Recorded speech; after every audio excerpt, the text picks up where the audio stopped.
right, hello everybody. My name is Mike Espinos. I am the community manager for GaryCon, which is a lot more fancy sounding title than it actually is. But I am absolutely overjoyed to bring to you an amazing panel as we talk about how to make the table a more welcoming place for everyone. In the Zoom window box, we have Alyssa Faden, Kat Smith, and Imogen Gingel. And I'd like to start at with Alyssa and let you guys introduce yourselves. Sure. So I'm Alyssa Faden. I'm a professional cartographer for the tabletop RPG industry, and I've been role playing since the mid '80s, which is really nicely dating myself at this point. And then Kat. I am Kat Smith. I don't show up very many places. I got um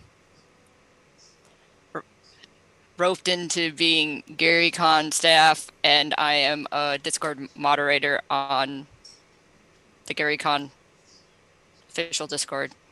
But I've been gaming, I guess, table gaming for 20 years, and mostly Dungeons & Dragons, and now a lot of Vampire the Masquerade. And Imogen. Hi. I'm Imogen. How long have I been in gaming? I guess. Oh no, quick maths. I started doing gaming sort of in the second edition era of D&D, when I was a wee teenager. And I've carried it through as a hobby ever since. And now I kind of split my day job as a space physicist with writing TTRPG supplements, mostly on the DM's Guild, with Eberron supplements, especially across Eberron Adventures and some things with KB Presents, like the team working with Exploring Eberron.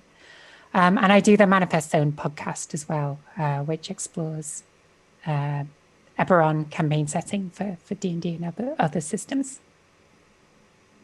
Well, fantastic.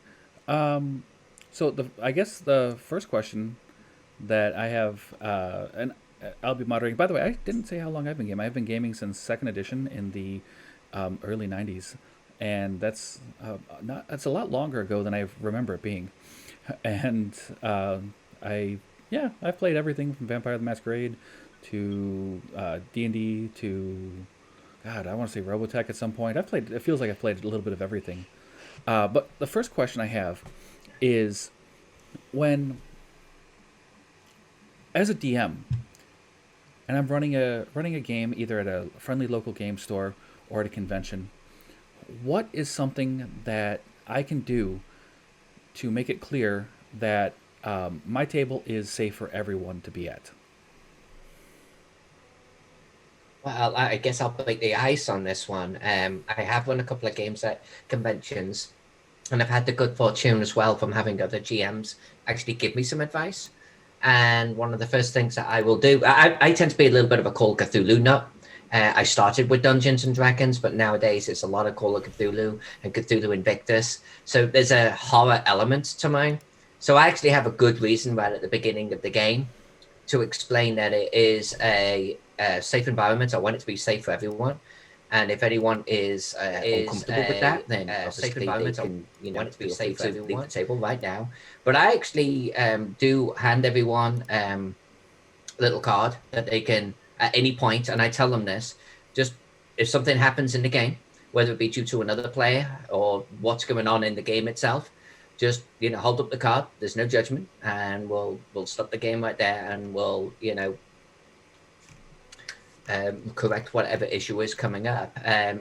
If I'm handling something or I'm presenting something in the game that I know, I stay away from subjects that I know are just not going to be con or public friendly. Obviously, I am GMing horror-like elements, but I will outright say that if I feel like the game like Cthulhu Invictus, for example, that is going to feature slavery of some description, I'll outright say this is a game based in ancient Rome, and there may be elements of Roman slaves actually being featured. If you're uncomfortable with that, please just let me know. So I give the players an opportunity to actually be able to silently speak up if something is uncomfortable, and set the stage ahead of time, so that they know that their voices will be heard. Okay, is that the X card Yep. system? Wait, hang on. Sorry. Is that the Alyssa, what system? Is that the X card system, or do you have a special Yes, system? actually, yes. Thank you. It is exactly the X card system. Okay. Kat, you had something to say? The other person is here. Oh. Okay. Oh, we have one more person who will be bringing in just a moment. Once he joins us with video, Yep. I will welcome Joe Pitts. But while he's doing that, Kat, did you have something you wanted to add, or maybe Imogen? I haven't had enough experience with Hi, Joe. the whole DMing stuff yet. All right. All right. Joe, the question that we already have on the table is how we can make the table a friendlier place. Imogen, did you have something maybe that you wanted to add to that? I think I was going to say one of the things that I think helps is sort of explicit inclusion, especially in game ads and when you're looking for groups to join, is that it really kind of super helpful to see I don't know, notes in your game descriptions and such that kind of foster an atmosphere. And, whether it's saying, we welcome or we welcome queer players or something like that, or, saying that it's a queer or women friendly game. I don't know. It might seem a bit, I don't know, awkward to write that, but nevertheless, I still find it kind of makes me feel better about getting in contact with the people that are putting out those adverts for games and such. So it's about kind of setting expectations early.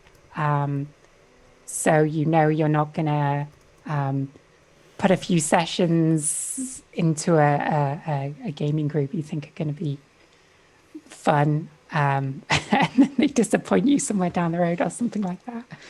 I guess, yeah. So for cons, that means putting it in your advert. For longer games, it means being really upfront with your communication, I think. Okay. Joe, did you have something you wanted to add to that? No, I'm in total accord with that. I prefer streams that tell you straight up about where we are, who's coming, and to be mindful that this is a welcoming space for everyone. When I'm running my games, I often tell people if they want to join, or they say like, "Oh, I want to tune in. What's it about? What can I expect?" And I'm like, "Well, there are a lot of people here, a lot of people who don't fit the normal gender binaries." Also, with what I do with my own game and my streams is that my home chronicle that I run is based in my hometown. It was the capital. It's the capital of the state currently, and was the former Confederate capital.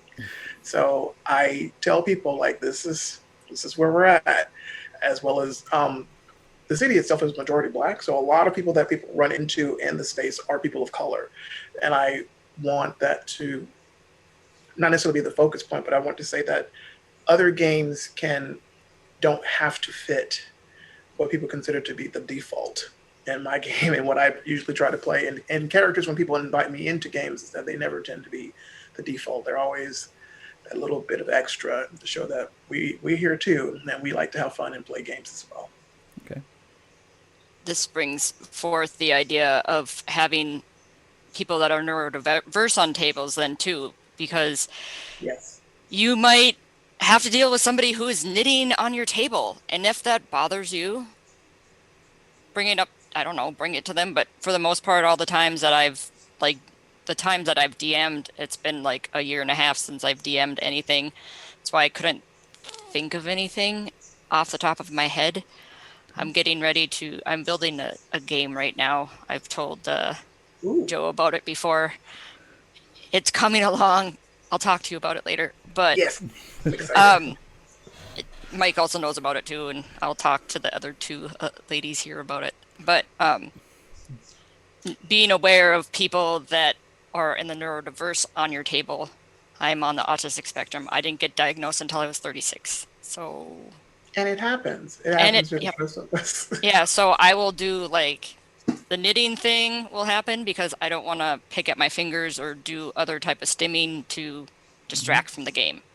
That's where I'm coming from it. But even when I would DM, if I live stream and DM some game sometime in the future, I will have to tell them I will be knitting. It's something I have to do in between the little when the characters are all interacting with each other. I think that could also work for you, particularly with vampire. Yeah. There are vampires that do that, and if a storyteller is really good, they could incorporate that. Not necessarily painting like a target on you, but saying like, this is a quirk that this person has, and this is what they do. It's not a bad thing, No, and I think it worked. And I also knitting. I'm jealous because I can't do it, but it's cool.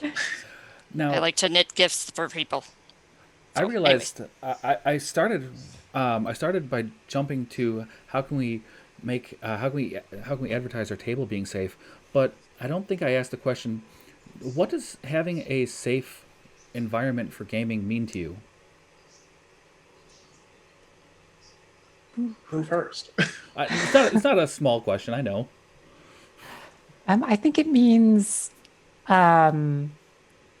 being confident that it's a space that you know you're going to find sort of, well, I say friends, but even at a sort of a small or a one shot you might do at a con, it's a space where you can be you without having to pack away part of yourself or deal with the kind of tough elements of society that we put up with in our everyday lives, and we can just come and have fun and do games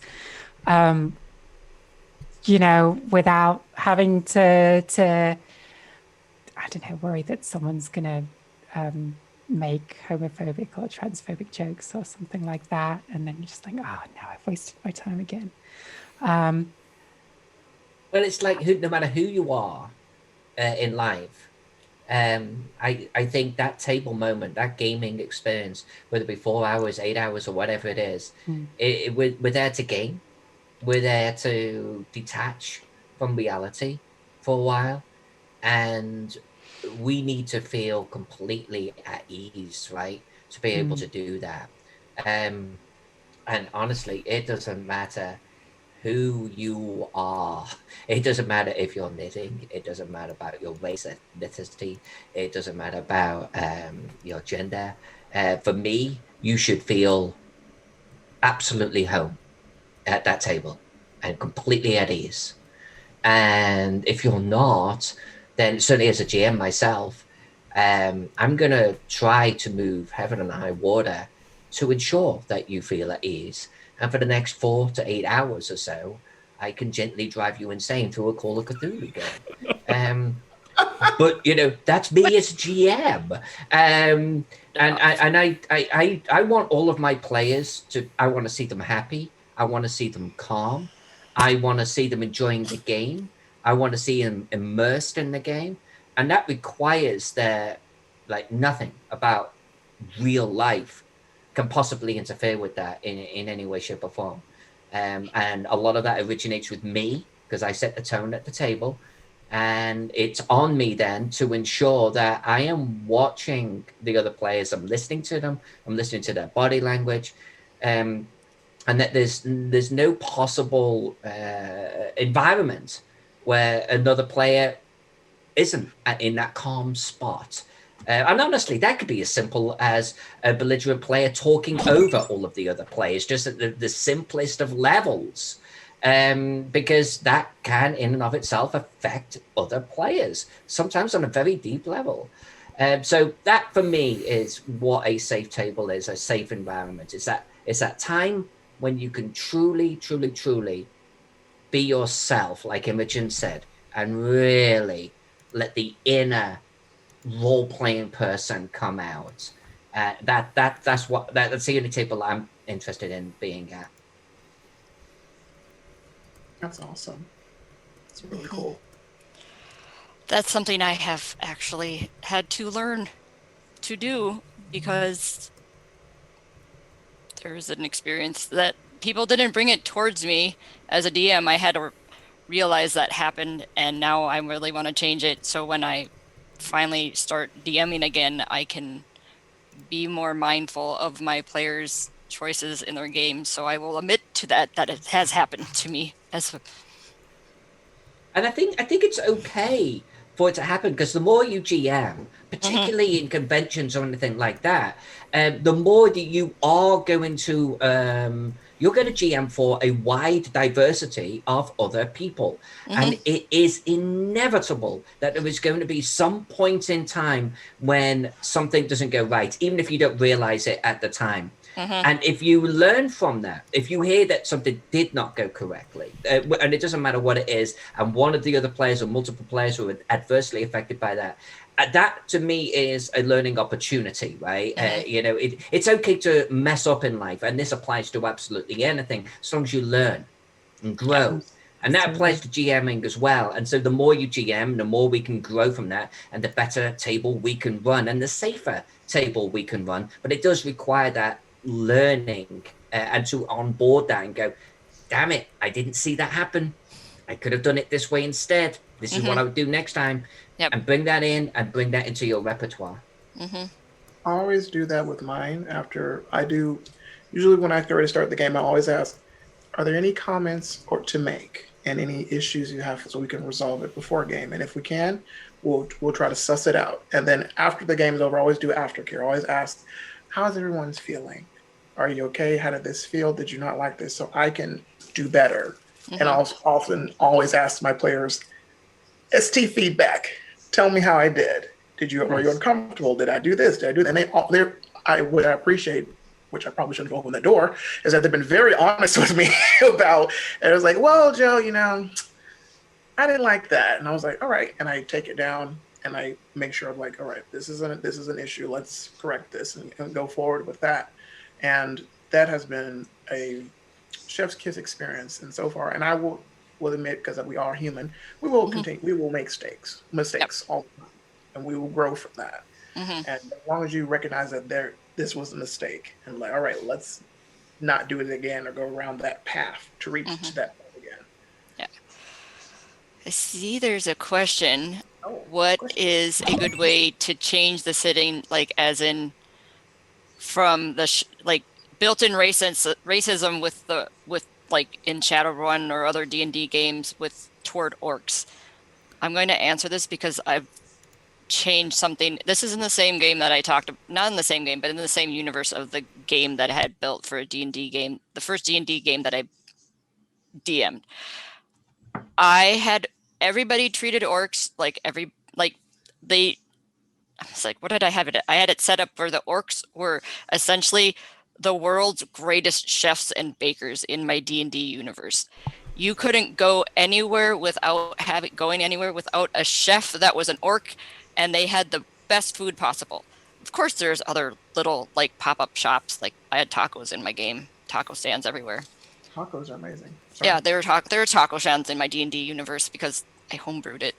But I had my orcs set up to be chefs, and they like trying to think of the word that they were tacos.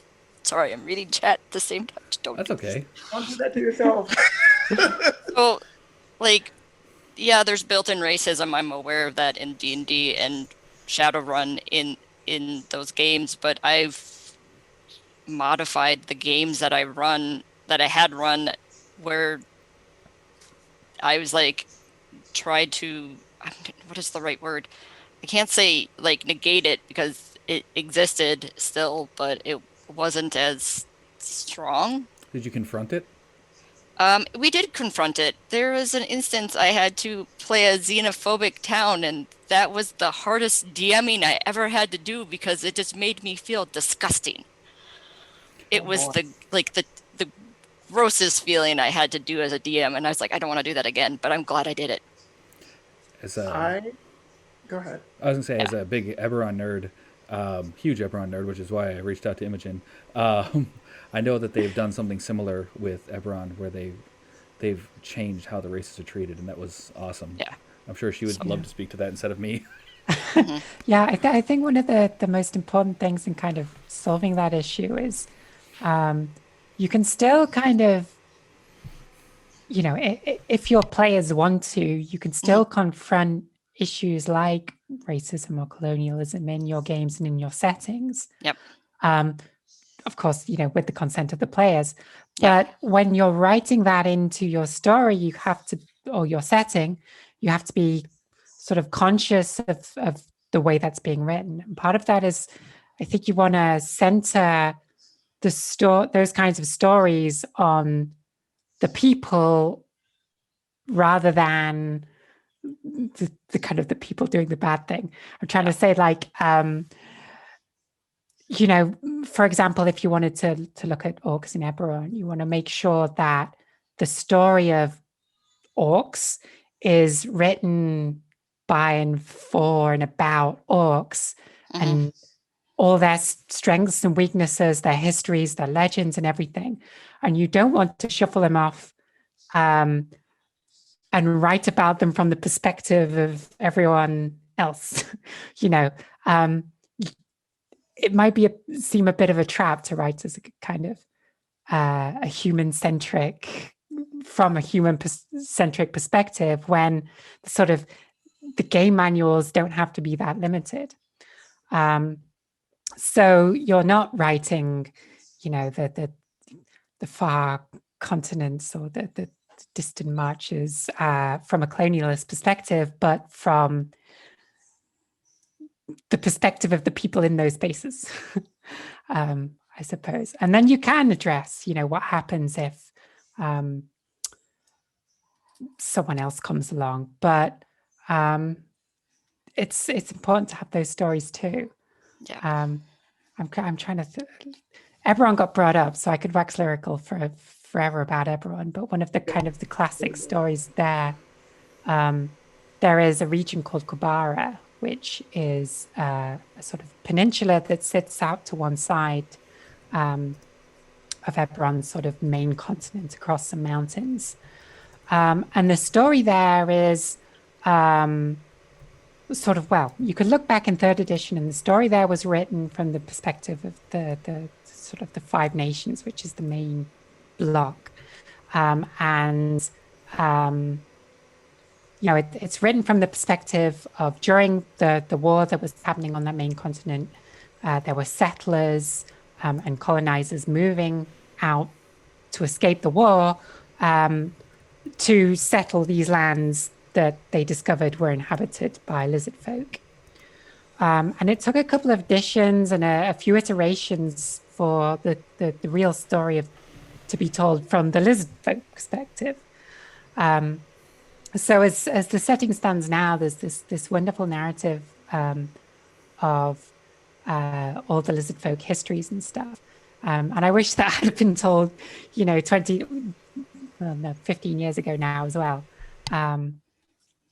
But it's really transformed the region, and there's a lot more interest from the fans you see in that region as well, because it's so much more interesting if you know about the people there rather than it's the deep, dark continent with the mysterious lizards, yeah. I personally, I like that, by the way. I really like that. I really like Cat's idea. I might steal that for myself. That's fine. You wanna steal some of my ideas? I will give. You can find me on Twitter, and you can DM me, and we can talk about the weird little things I stuck in my first D&D game that I DM'd ever. I tend to how do I do a lot of Shadowrun, by the way. And I don't GM Shadowrun that much. Those years are kind of behind me a little bit. My husband does Shadowrun, but whether it be D&D or Shadowrun or anything else, I take on racism honestly face on. I'll play those characters. I'll play an orc, and I will play a troll, and I will make them the coolest freaking characters ever. So it's a little bit like a cat sort of solution in some respects. But I've played a goblin. I've played a minotaur in Dungeons and Dragons because you can. And yeah, so I try to change the narrative almost from a player perspective. I'll take this race and I'll actually put them in the party. It's like, because why one not? of my current player characters. Oh, sorry, Kat, go on. I like how which tabletop game now has like switched instead of saying race, but now ethnicity. Which one is that? Pathfinder has started doing that, or back ancestry. Sorry, I'm trying to think of the right words. Ancestries. Does anybody remember which tabletop game it is? I think that is Pathfinder. Pathfinder. I haven't played enough Pathfinder. I'm sorry. From the comment section, yes, it's Pathfinder 2 as Ancestry. Okay, I like that. I'm trying to actually use that more in when I want to start DMing D&D again, or storytelling D&D again. I want to say Ancestry as opposed to. Well, then I think you can actually then take that as a GM, and if you have a player come to you and say, "Hey, I want to play something with an alternative ancestry here. Can I play an orc or can I play this?" Be open to it. It doesn't matter if it's listed as a valid character class or not. Be open to it because why not? Actually, Joe, looking at your collection and knowing your vampire background, there's a lot of room for improvement in that space, because it would be really easy for a player to be like, well, my character's 400 years old, so racism is built in.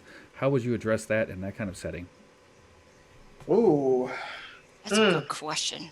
That is a really great question. I would considering, because I've with D&D and Pathfinder, that kind of stuff kind of goes over my head because I've only ever played one D&D game. One. Oh. So I'm kind of not as abreast with the character racism vibe. I've heard things, but I was not quite connected to it. However, with vampire, I do have a little more experience.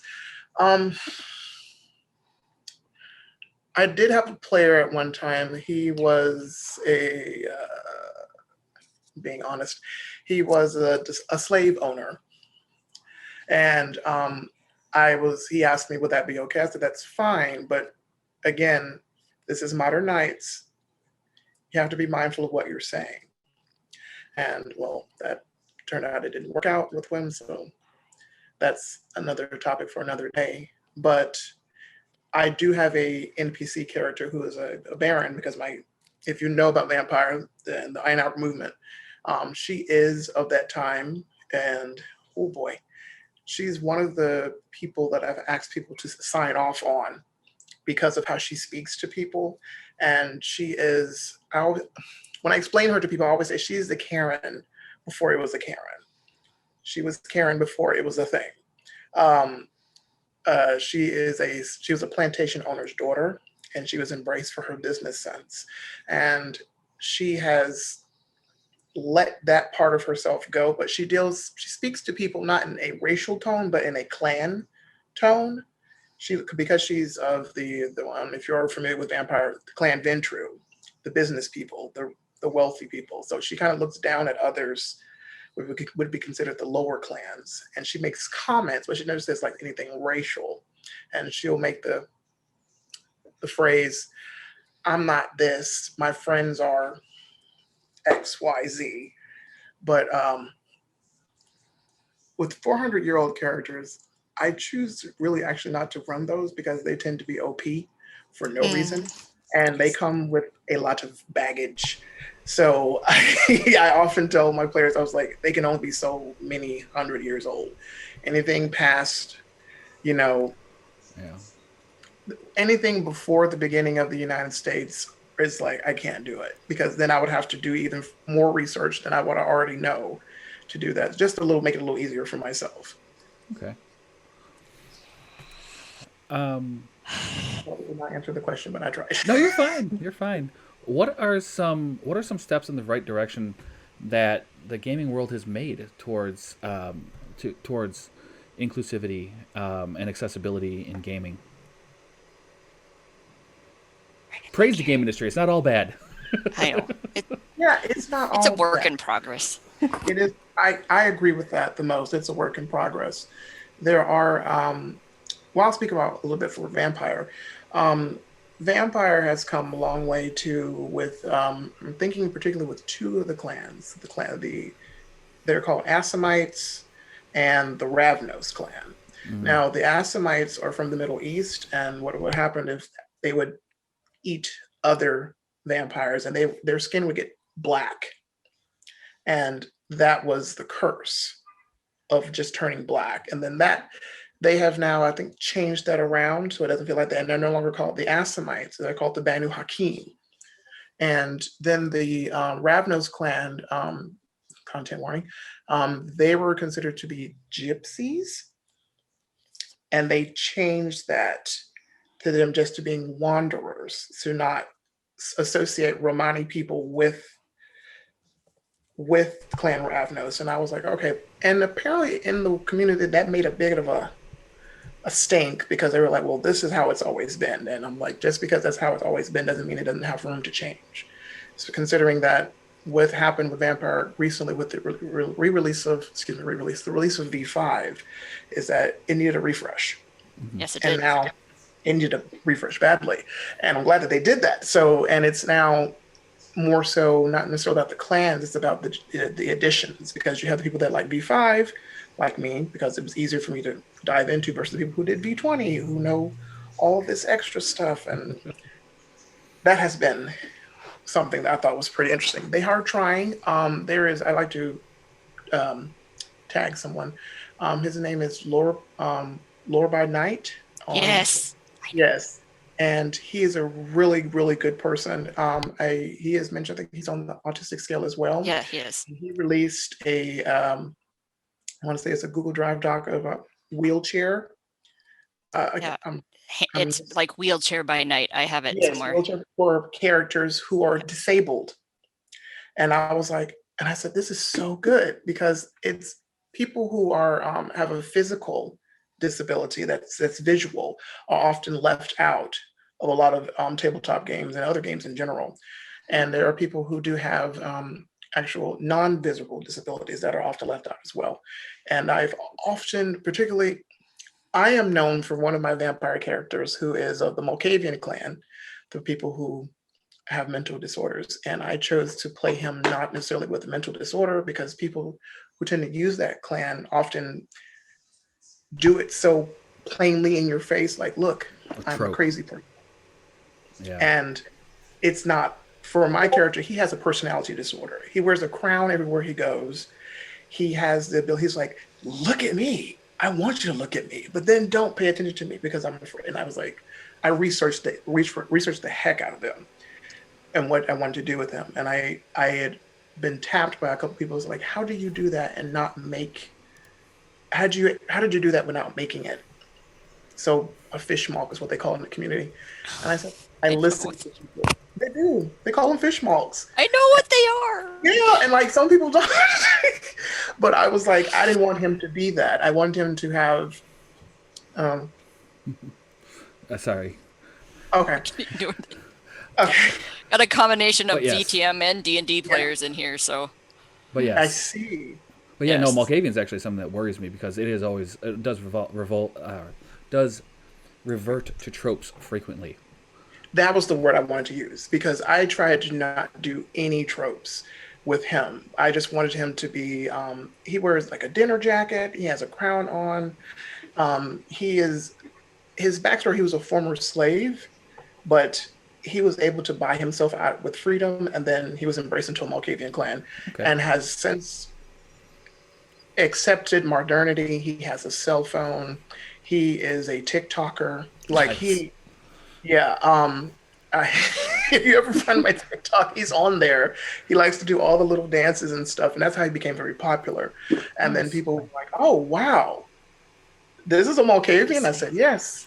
I didn't do any tropes with him. I wanted him to be as human as possible with his quirks, and particularly when he uses premonition, because he put his headbuds in, and then he'll just go stiff as a board and just faint wherever he is. And then people were like, "Oh, Are you okay?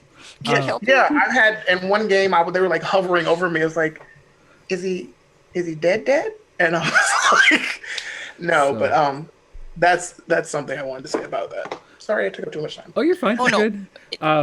Are Alyssa or Imogen, what are some successes you've seen in gaming as things get better? Well, for myself, I mean, I'm actually going to point a finger and sing high praise to Chaosium, who, of course, behind Call of Cthulhu. I know we're talking about D&D, Vampire the Masquerade. I need to keep waving the Call of Cthulhu flag a little bit. But, you know, I recently being a year or so ago, bought Masks of Nyarlathotep. It's a massive, huge campaign. It's been around for decades, and this was a recent rewrite. And you're reading through the intro text as the main keeper, as the GM, so to speak, and I come across a section that says, "Look, this is the 1920s, and in this particular part of the world, it's kind of racist at the time, and so this is how we're actually going to recommend that you deal with it." And they gave advice and tools as a GM, for me, invaluable. I mean, I'm a white woman from England, you know, I need the tools for that type of thing. And the advice that they gave was actually on point. It raised my awareness that, you know, I can't just like jump into this thing as a GM. And it taught me, it gave me the tools to understand the level that I was comfortable with as a GM. And then, you know, when I sat down with the players, I was able to have a conversation, you know, because one of my players was actually playing a African-American Harlem Hellfighter. Nice. Kudos to him, because I just got off on the history of that alone. But then it enabled me to go, okay, so guys, girls, just to be aware, this is the 1920s, but this is how I'm going to present it. I'm not going to go full on 1920s because that's just going to be obnoxious. I'm going to dial it back to a 2 right here.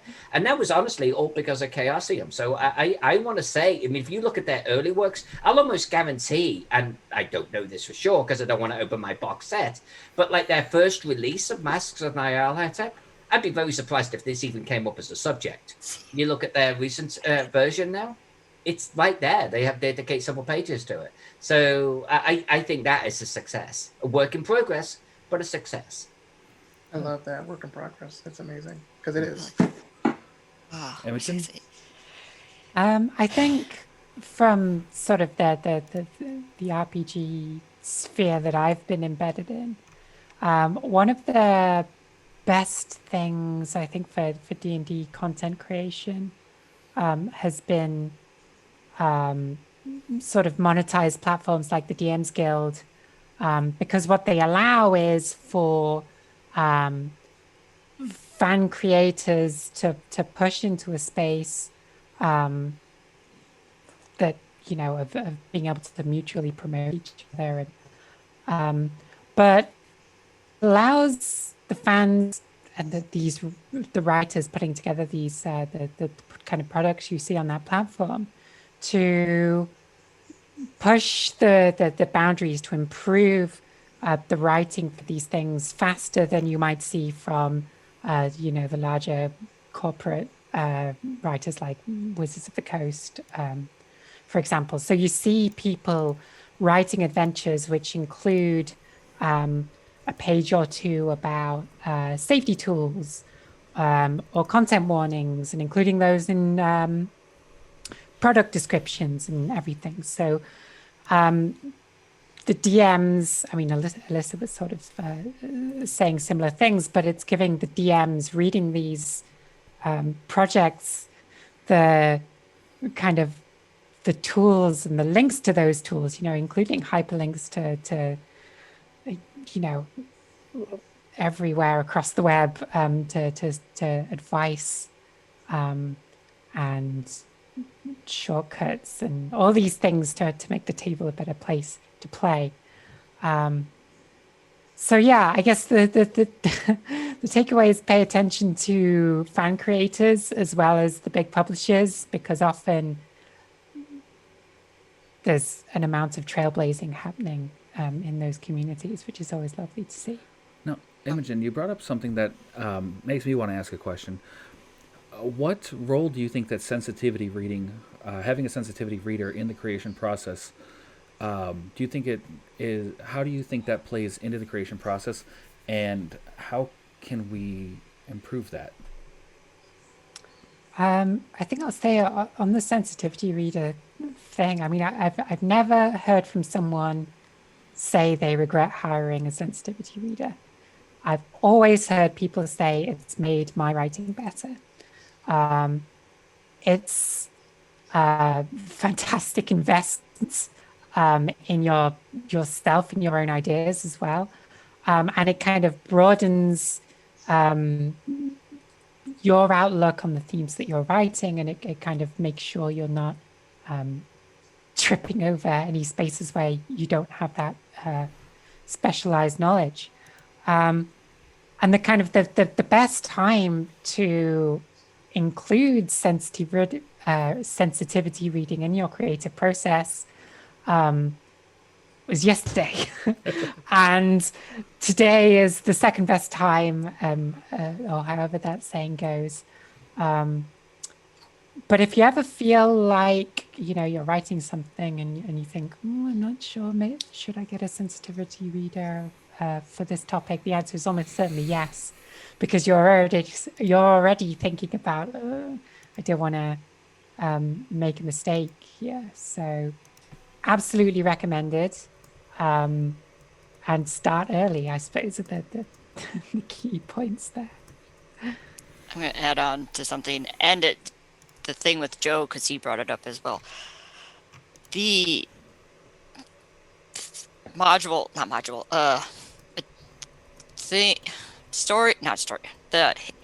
Wheelchair by Night. I'm getting this wrong because my brain, I have it downloaded. Lore by Night actually had a bunch of sensitivity readers and sensitivity writers to help him because of his Discord server. Is one of the most interesting Discord servers that I've been on, because this is where I have learned to write image descriptions. I'm not very good at it, but write image descriptions, because there's a lot of people, there's a few people on, I don't know how many people there are on that server that are hard of hearing and vision impaired. I'm sorry if I'm using the terms wrong. I'm trying to remember everything, but Okay. Put a call out to, what's her name? Chloe? Okay. Chloe helped him a whole lot with writing that.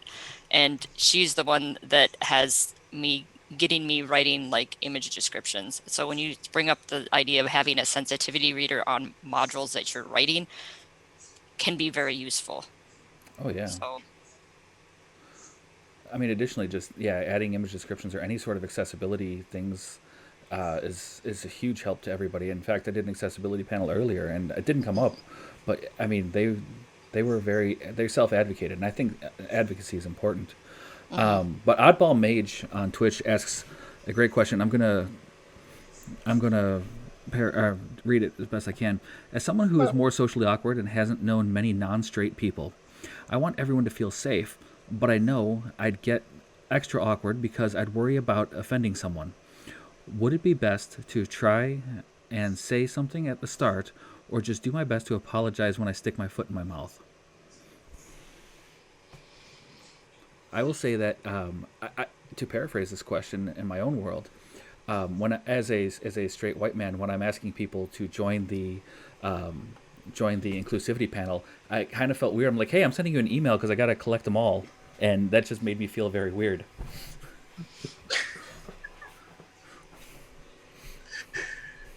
I don't know how to answer.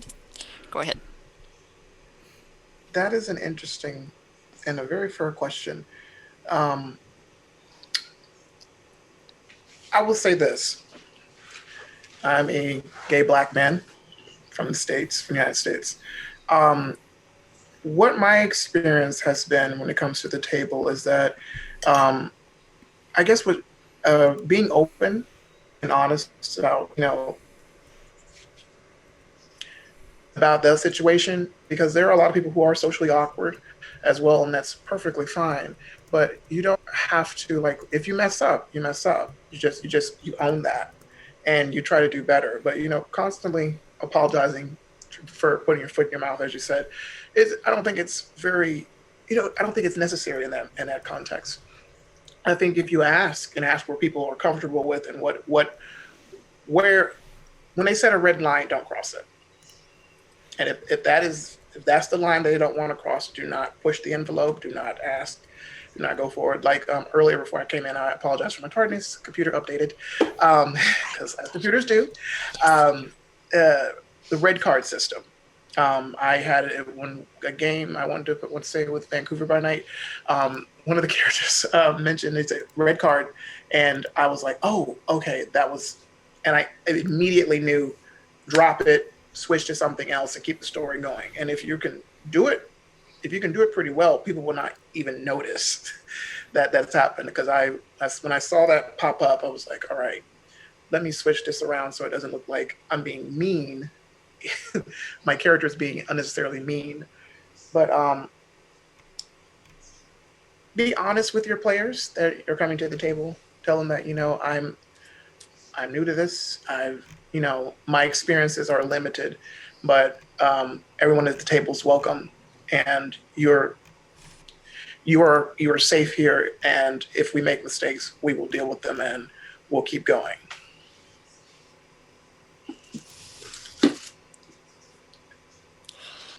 I have this like big pit of anxiety in my stomach during this panel because this is my first panel ever, and I'm just like trying to answer to the best of my ability. I'm probably going to start, like, this is the whole accessibility thing, so I'm very close to maybe biting the skin off this. And if somebody asked a question I saw in chat about reading body language, I caught it. I did see that. If you want to read body language, just watch how people are fidgeting, especially with people on the spectrum. They do a lot of stimming. So, like, some of my stimming, I rub my hands in a circular motion on here. I really don't. And sometimes I'll go like this. Another one is I will, having right now speaking issues. I'm trying to bring myself down in the middle of this, but this is just me. So paying attention to body language and asking, having your players meet with each other. Oh, perfect. That's really yes, good. Meeting with each other. Yes. In a safe scenario, like not a safe scenario, a safe place, like maybe like you're gonna meet in a coffee shop, spread apart from each other. You do like one-on-one. Well, you don't have to do one-on-ones, but you do like a group meeting, I guess, before you. Because if you want to get your players all together at the same time and they don't know each other, it might make for some awkwardness, I guess. I support that 100%. That is a legitimate thing to say. And I note that is important, because now you mentioned the body language thing, because I saw it as well. I do that as well. I'm usually very good visually. It's because of the pandemic, because we're all indoors. So I'm like, I have to be extra focused about what's going on with who. And when I'm looking at my players on the screen, I'm always looking for certain motions, or one of my players does this thing when they're uncomfortable, and then I notice that, and then I quickly see where I'm headed, and I kind of to the other side to not cause them any more discomfort than it already is. And then that's why after the game I always do aftercare. Aftercare is key in after games. I asked, and I give me storyteller feedback. What happened? And she was like, well, this happened. And I was like, okay. And I usually get my tablet and all right, noted. I'll do better and keep going. That's awesome, though. Good job, Kat. Thank you for that. Yeah, you're welcome. So I saw that. I was like, I got to bring this up. So that was good. Yeah. I will say, as a DM, it's also okay to screen your players, especially if you're adding a new player to a group, before you do that, before you add them to the group, to make sure that you feel they'll fit with the others. Because as a DM, you are protective of your players. Yep. I'm gonna I play into V20 games because that's how I started. I have played some V5 games, not a whole lot, but I have a friend in Indiana who is looking for a V20 game, and I'm gonna have her sit in and listen to both of the games and see which ones she wants to play in, how she would work well with the players. So again, that's the same whole vetting thing. Does this game work for you, or would this game work for you, or do you want to play in one of my V5 games that I'm going to be working on soon? So Any advice from the other side? sorry. Sorry, no, that's fine. I just look at my screen. It's my job as a moderator to go around and talk to everybody. No, I think the points that have been brought up so far are really important. And it really is just about kind of, I don't know, I think the point about vetting players is a really good one. Because it sounds kind of clinical, but it's really just about finding people who you're happy to do a social fun activity with. And that's not everyone. And it's okay that it's not everyone. And you wouldn't sort of, I'm trying to think of another activity in a similar space, but it's you're saying like a bad, was it bad? A bad D&D or a bad RPG is worse than no D&D or no RPG. And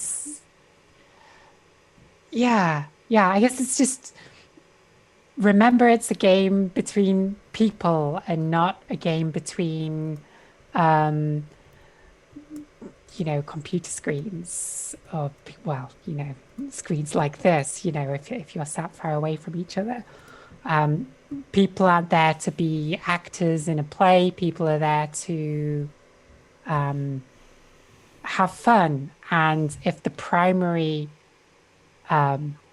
goal is kind of, if you skip that step, then you end up, you don't want to be in a situation where you're treating fellow players at your table like you might colleagues, for example. And we all have colleagues we don't get on as much with others.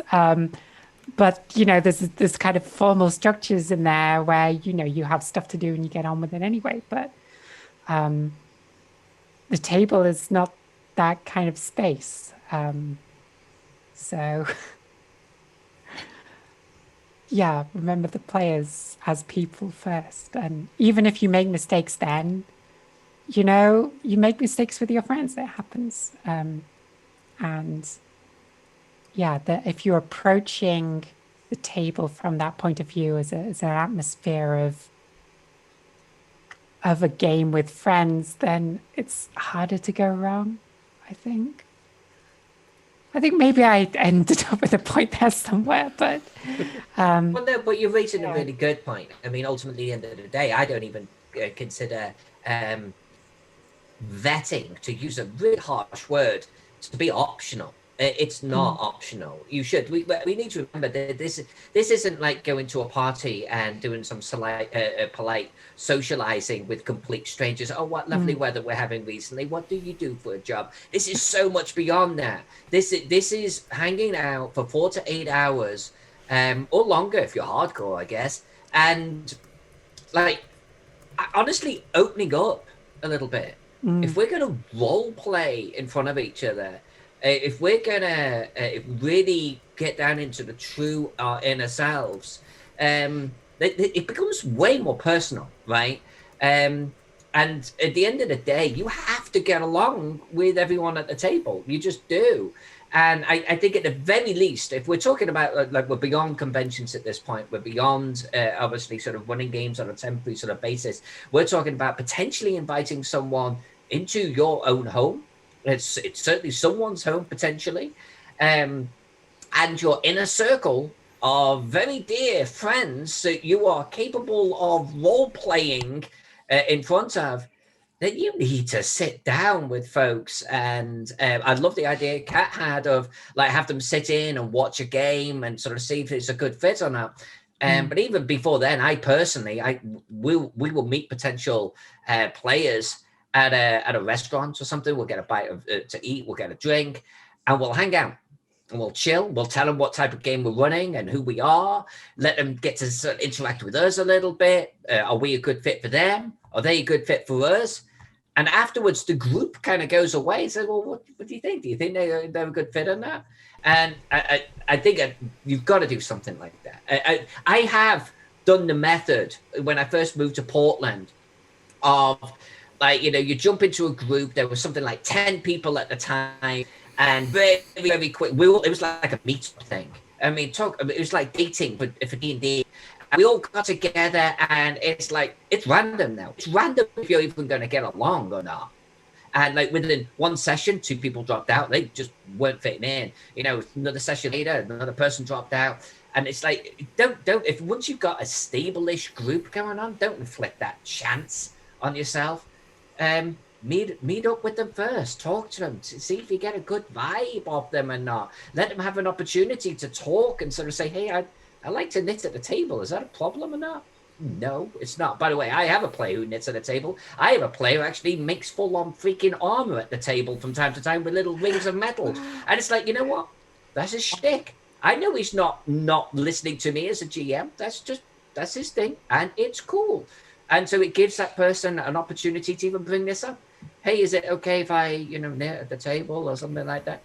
No problem, man. It's all good. So it's like you can even get onto a nice level playing field together before you even sit down, as friends at the gaming table. Excellent points. One of the things that's been brought... I'm sorry, Joe, did you want to add? No, I'm just saying to listen out excellent points. One of the things I see brought up in chat that's being talked about is a lot of people are discussing a session 0. What are some must-haves in a session 0 or in a pre-planning? I guess we should define a session 0 as a session before you start a campaign or you start an adventure, so that you lay out the rules as the person running the game, and the players can lay out their boundaries as people who are partaking in the game. What are some things that you feel are important to include that are often overlooked? And I think, Kat, you had something you wanted to add. I played in Virtual HorrorCon this year, and they had sent out, all the storytellers, DMs, whoever, sent out a PDF with what is the agreement called? It's like you said it's like these are the boundaries that you can't cross. What's it called? The consent forms. Yeah, it's a consent form, and that was the first time I've ever filled out a consent form for anything. And I was like, this is a really good idea. So for session 0, if it's all new players and they don't know each other, you don't know them very well, do a consent form. And like, if it's like, that was the idea that I like popped in my head. I was like, this is a really good idea. I love those. When I started my campaign, story, I had sent them out. I was like, please fill these out, please, so I can know where not to go. And then usually, because now I don't have a lot of space anymore because I have so many vampire books, so you can see that there, and other stuff. I'm like, I have to do it on my tablet. So I'm just like, shoot. I'm like, so I can have a quick check before we even get started. Before I start the next game, I'm like, all right, this is, they have the green, the yellow, the red, traffic light colors. So I was like, all right, this is a no-go. So we know not to do these things. And I know this is a boundary for someone or for these groups. So I'm not going to go there. Having a session 0 just in general is important. Because again, you get to, I hate using certain words because they sound very ugly, but you get to. Is there another word? It's okay, you can use it. You weed out the factors that are not going to work, and with that, you get to say as what you were saying, Alyssa, that some people you run it, have people sit around, then you kind of, if they leave, wish them the best, keep going. Another person leaves, keep going, and then we say, all right, this is my home, so to speak. You have to respect the rules here and the rules of the guests. And that is something that I've done with my story. But the consent form has been absolutely helpful because it puts it all in black and white, and everyone has a different stop button, so you can automatically know when and what not to do. I think I twisted that around, but the point. I think one of the sort of one of my favorite formulations of that kind of consent form idea was something, I can't remember where the source is, I'm sorry, but it was splitting that up into something called lines and veils. So you gave all of your players, this form where it says, what are your lines and what are your veils? And the veils would be the themes, the tropes, the various elements of whatever game content would be the things that you're happy to have occur, but that they should probably fade to black. For a lot of people, that's things like violence. They don't want a gory game, but if you're playing D&D, you might still have combat. But the other one is lines, where this is my line, do not cross it. So you can have that kind of gradated layer to it, where you can say, I'm happy for things to happen, but I don't want to face them head on, if you know what I mean. Lines and Veils is a safety tool set from the Golden Lasso games. Yes, thank you for that. I didn't even realize it, but I did. I'm going to call it a questionnaire because it was more of a questionnaire back in the day for me. But I didn't realize that it actually was exactly what we're talking about here. And the GM handed it to me. And it basically, it defined everything that he wanted to get out of the game. But it was providing instructions and parameters for what type of game that he was going to be running. And he was pretty clear. It was the first time that a GM had ever sort of said to me that we're all heroes on the same side, so no one's playing an evil character. And it gave like this framework, and I understood. It's like, you're all going to be family members together, and we're all going to be working together. And I'm like, it as a player, it really helped me. And it was the first time a GM had ever done it. And I was like, okay. And it was my opportunity as well. Like, I mean, if there was something that was like being presented to go, this is maybe not a good fit. And I love that. I do the session zeros all of the time now, but I've never had to honestly start a whole new group. And I think if I did, I would do exactly what the panel is suggesting here. I love it. Okay. I'm actually in the chat for the Twitch. I'm going to be linking some information from an earlier panel by Jennifer Kretschmer. It was about accessibility with people who have various disabilities. And one of the things they pointed out is that almost everybody has some sort of disability. If you wear glasses, you're using an accessibility tool. I will tell you that as somebody who has lived with ADHD their whole life, I'm giving a great deal of focus and holding still, but that's redlining my energy very fast in life. Like, it takes a lot for me to hold still. So yeah, but session zeros are very important, and I just distracted myself in my own head. Vetchel, I don't know if I'm saying it right, Vetchel Fantasy, said that when they professionally DM games, they tend to run them very flat as a means of not wanting to step on toes or offend anybody. And I can see how many people would go that route, but I also believe there's a beauty in celebrating the diversity and letting people really play up who they are, or their culture, or their character, whether it's who you are, as how you identify as an individual, or who you are based on where you come from. How do you think we can safely let people do that without stepping on toes, as it were?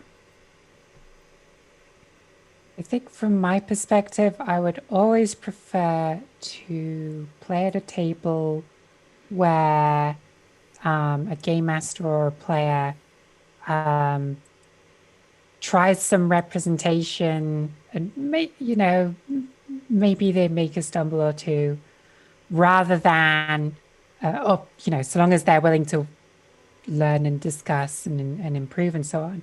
I would rather that than be at a table which doesn't address, doesn't strive for representation and so on.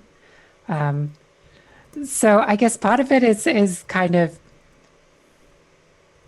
I don't know, if you're approaching it in good faith, mistakes aren't the end of the world. They're a learning opportunity, and you'll come out better for it. And I can't speak for everyone, but certainly from my own perspective, it's not a deal breaker to try and fail.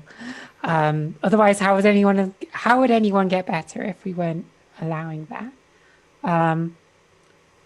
So yeah. Yeah, that's the alternative is very boring. So. Right, no, you're 100% right.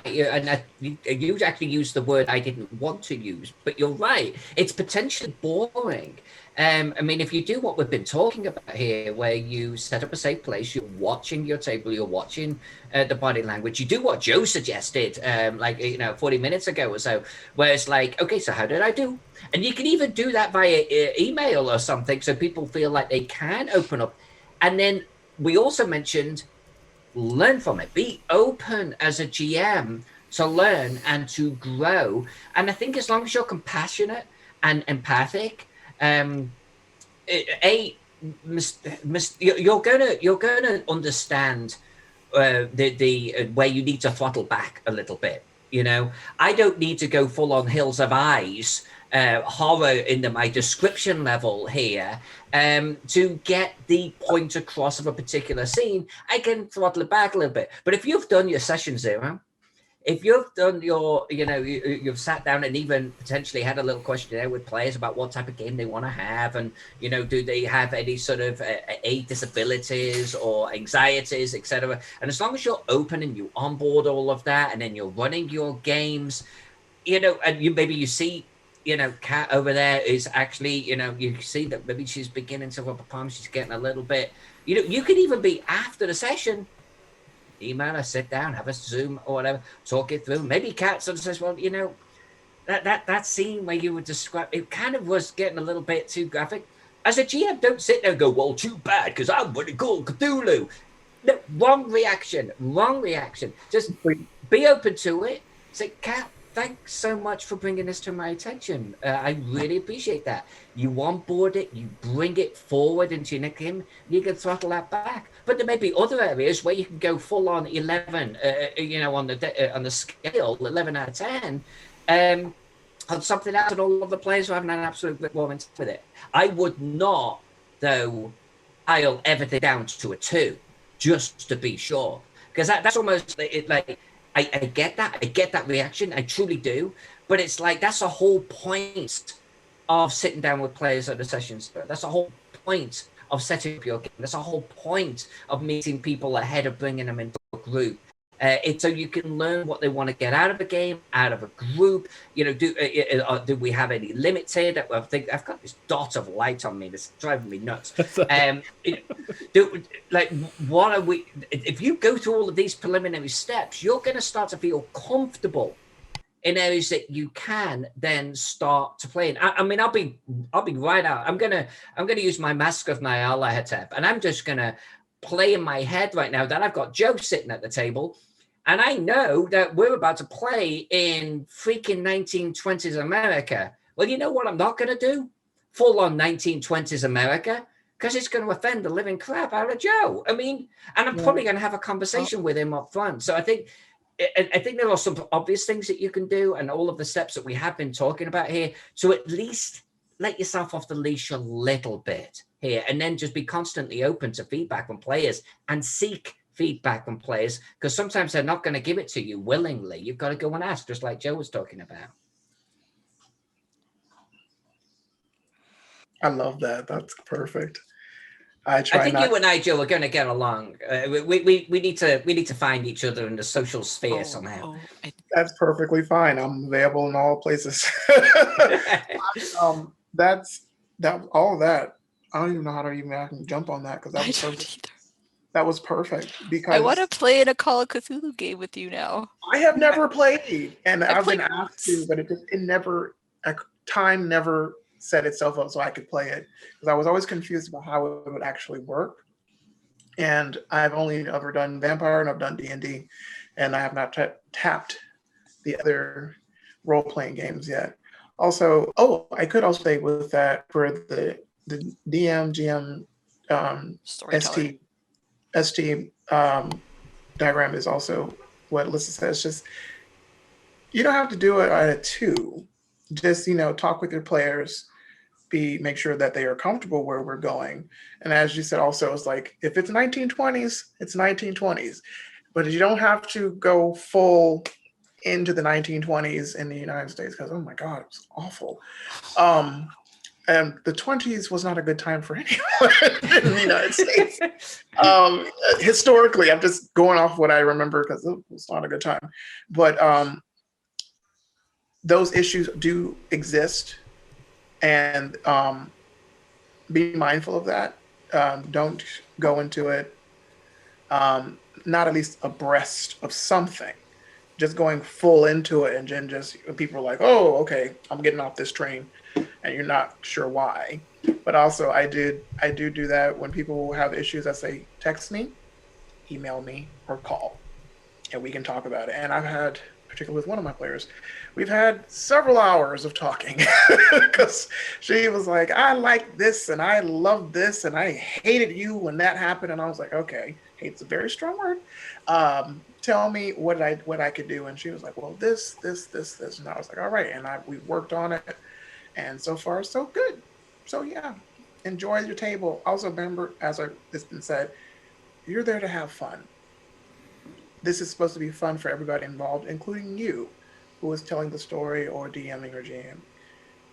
Have fun. Make sure your players are heard. Make sure they're having fun, and make sure everything is accessible for people so they can all be included in the table. And it's not just like a brand. Like this is an actual thing that everybody can be included. I think there were ways too. I'm going to use the racism one because we were talking about 1920s. It does. We all know the trope of the player that does something, says, "Well, that's just too bad because I'm just playing my character," and it's like, well, yeah, strictly speaking, you are. But you've taken a path with this character that's now just being plain disruptive to everyone else. And there are ways of playing your character that isn't disruptive, right? And I think as a GM, the same rule applies. I could sit there with Joe in my game and like launch into a diatribe of racial slurs and say, oh, it's just the NPC. I've just ignored everything else we've been talking about for the last hour, so bad me. But also, that's not empathic, that's not compassionate. That there are other ways of doing it. I could sit there and go, he looks at you, snarls, and launches into a volcano eruption of racial slurs. And I've not actually uttered one of them. Mm-hmm. Joe gets it.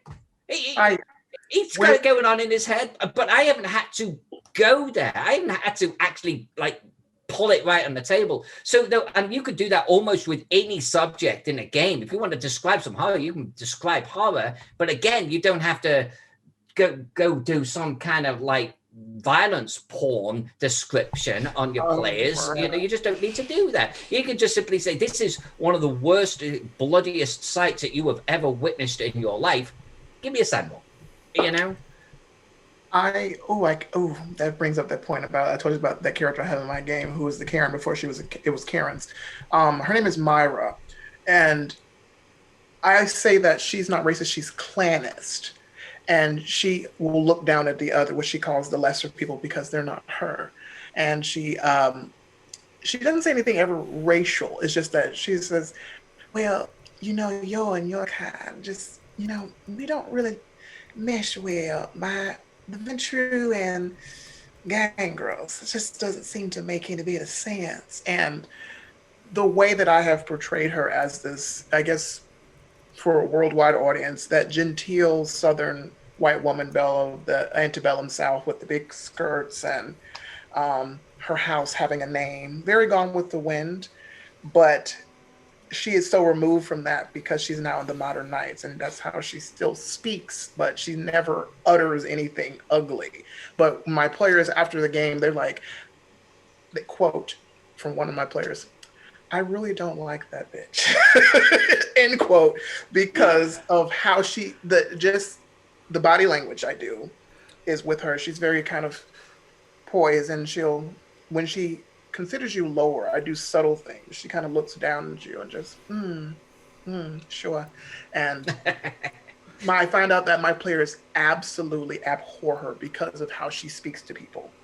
And the accent just really messes them up too, because they're like, ugh, this is the dregs of the southern part of the United States. And she is the epitome of that. But yes, that was a good one. May I would love to compliment you on something that What? it appears that your character has actually modeled the growth that we would like to see in people. That over her time, she has realized what is not okay to say, and though she appears to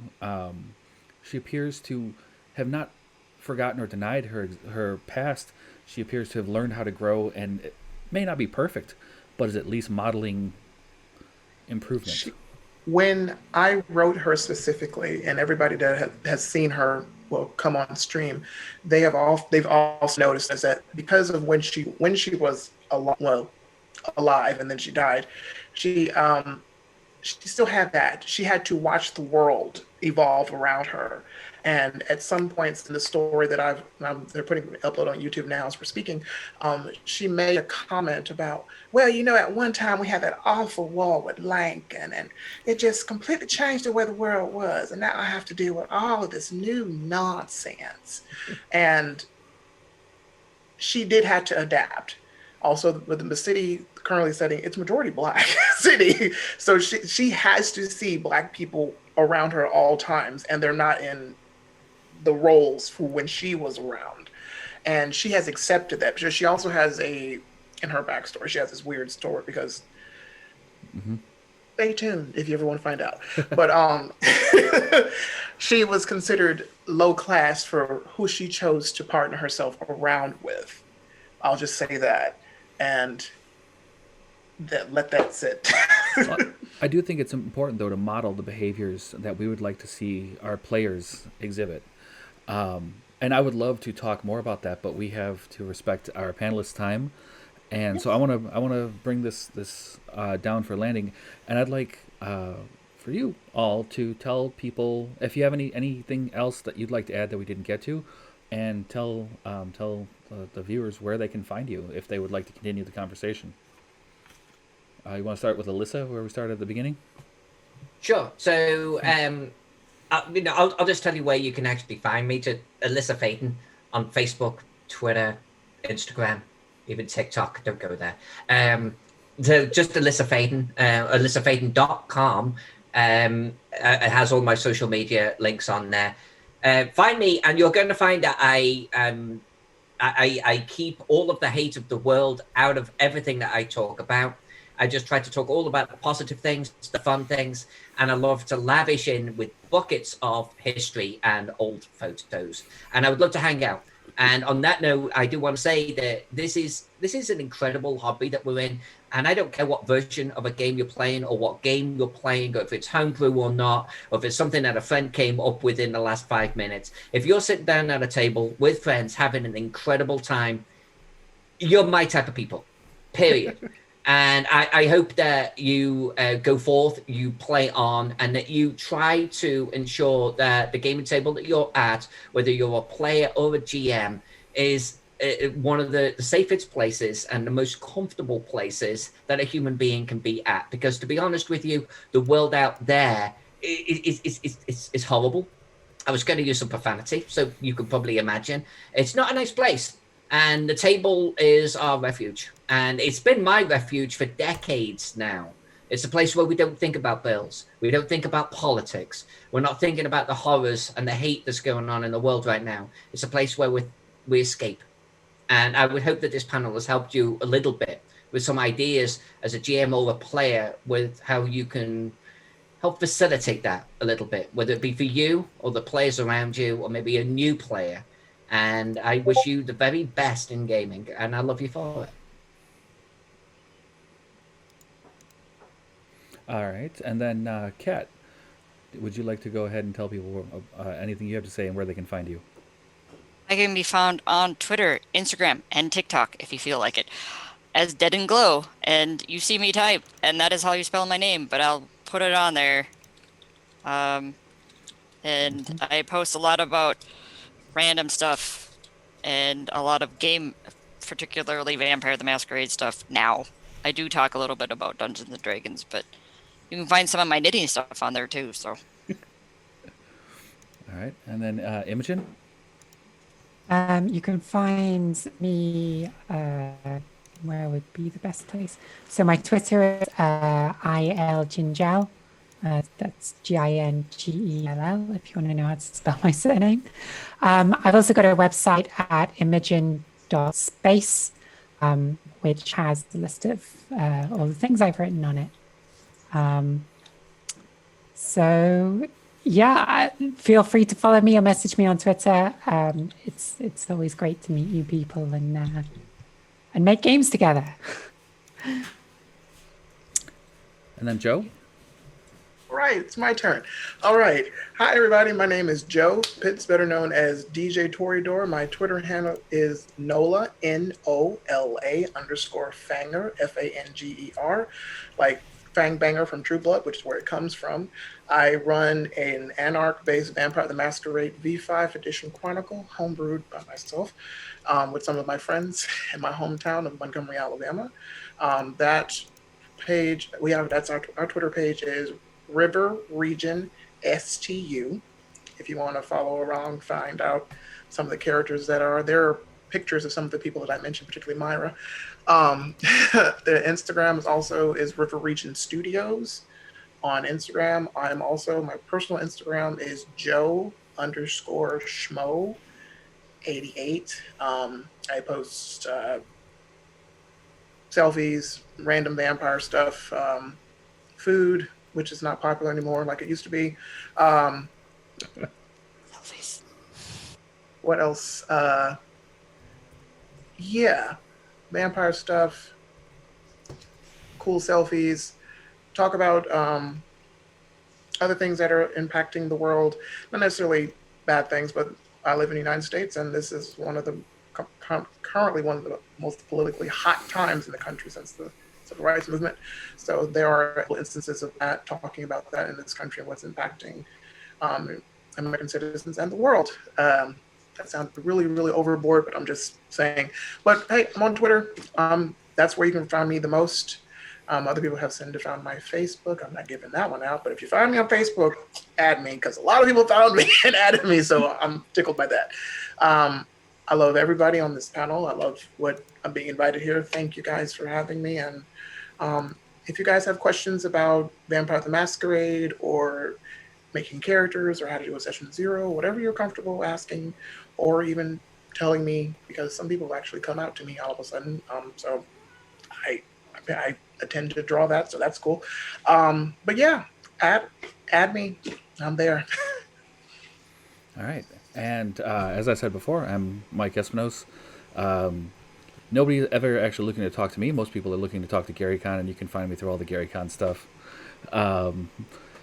I would also like to let everyone who's watching this know that this video will actually be downloaded from Twitch and then re-uploaded to the GaryCon YouTube page. And I believe Alyssa's going to put it on her YouTube as well. And you can look for the information there. If you actually do want to talk to me, I'm at Mr_Espinos, ESPINOS, on Twitter. And I'm very bad at Twitter, but that's mostly because it just gives me anxiety. So, and thank you all. Thank you to my panelists. You guys were amazing. The next best rule in gaming is kindness is the best role after Cool.